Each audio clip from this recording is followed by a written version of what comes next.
So now students हम लोग अब कुछ क्वेश्चंस की प्रैक्टिस करेंगे यहाँ पर। So let A is equal to 1 2 3। एक ए ऐसा सेट है जिसमें 1 2 3 एलिमेंट्स है। Then the total number of distinct relation that can be define over A is. जैसा कि हम लोग जानते हैं कि that can be define over A means कि ए मेरा सेट है कोई जिसमें कि हमारे m एलिमेंट्स हैं, और अगर बी में हमारे n एलिमेंट्स होते थे तो how many relations can be drawn from set A to B, which is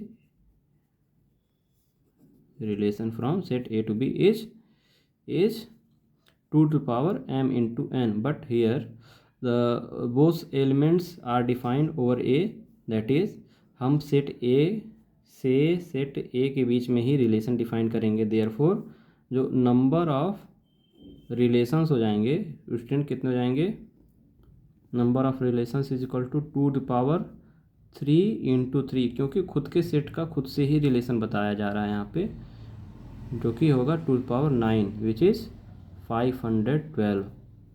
so option A is the right one. अब हम लोग स्टूडेंट्स देखिए हमारा ये दूसरा क्वेश्चन है जहाँ पे कहा जा रहा है कि let A be the set of first 10 natural number. A हमारा एक सेट है जो कि फर्स्ट 10 नेचुरल नंबर्स का है, and let R be relation is defined by R is equal to x comma y, where x plus 2y is equal to 10, x comma y is equal belongs to natural number, which of the following is false। so students ये जो relation है x plus 2y is equal to 10, इसी को study करके चारों में से कौन सा स्टूडेंट फॉल्स है, कौन सा ऑप्शन फॉल्स है उसको हमको बताना है।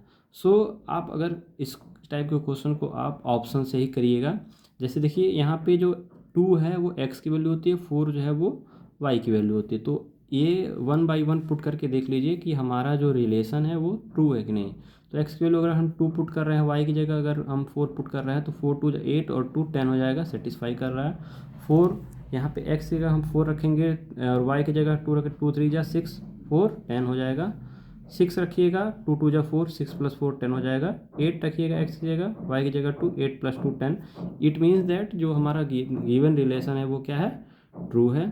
सो बेसिकली इट मीन आपको हमने डोमेन बताया था। डोमेन क्या होता है, which is first elements of the relation, means order pair का फर्स्ट एलिमेंट क्या होता है, ये 2 है 4 है 6 है 8 है, 2 4 6 8 विच इज आल्सो ट्रू।